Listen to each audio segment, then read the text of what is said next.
All right, we will get to that performance from Joe Mixon, but before we do, time for us to evaluate the Texans' overall performance. Luis Ortiz, our good friend, former Texan and Sports Radio 610 Seth Payne with us. We've also got another former Texan in the house. He's an author and speaker, J.J. Moses. Seth, you're going to lead us off. Luis, doing the honors for you. All right, Luis, mark me down as satisfied.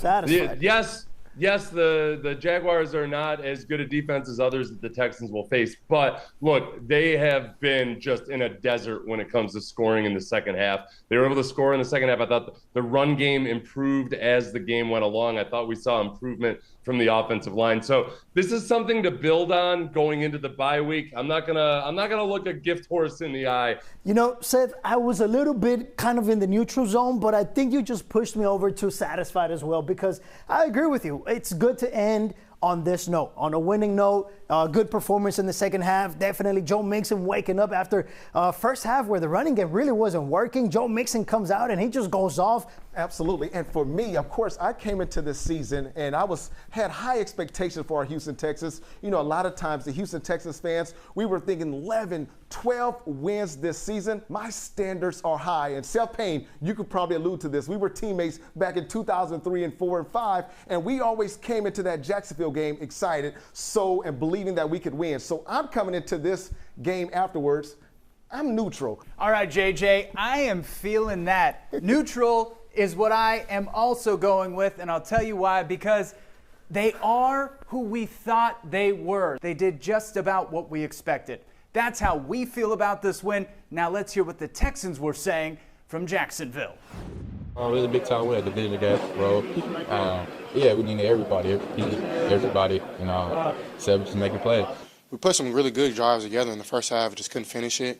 It's something that we got to look back and get better at, just scoring when we got these good drives. We get a turnover by the defense. We got to be able to, try to generate 7, not 3. So. You start getting into these late season type games, like field goals don't do a whole lot for you, especially in the second half, and you need to, create some momentum and not firing. So, yeah, it was big time to kind of come up with 2 scores late.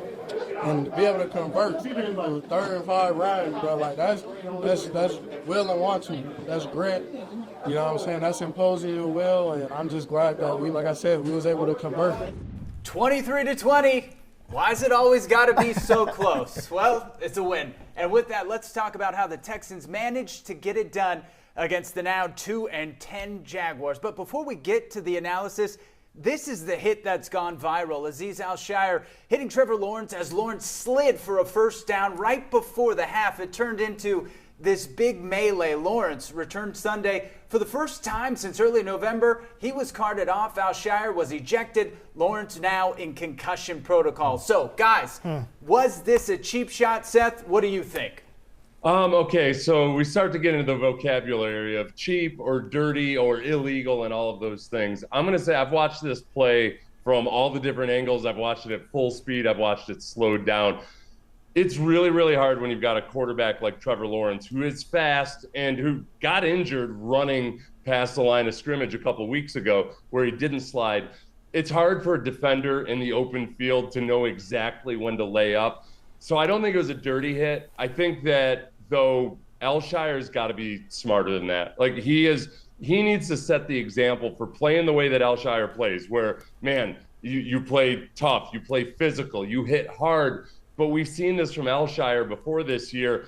Last week, he hit somebody 3 yards out of bounds. Earlier in the year, he punched somebody on the sideline against Chicago. He's got to set a better example for how to walk that line and know when to dial it back. So it's very unfortunate that Trevor Lawrence got concussed on this play. I don't think Al-Shaair should have done it, and yet I don't think it was a dirty hit. I think it was an unfortunate hit. Yeah, and I'm going to kind of allude to what you just said, Seth, in terms of that. We know Al-Shaair, he's a physical guy. He comes in each and every week. You know what you're going to get from him. Of course, the Texans is a reason why they signed him to a 3-year massive deal. And again, but I think overall is that you have to be in control, and you also have to be in a mindset of protecting other players. And again, when you see a quarterback like a Trevor Lawrence, he was coming to an end. He was sliding. And again, I watched it over and over again, and I believe he could have at least eased up just a little bit. But again, you just never know, of course, when you're running full speed, in terms of trying to make a play, trying to make a tackle, and I think that's probably what he was trying to do. But unfortunately, he's going to see a fine from the NFL this week.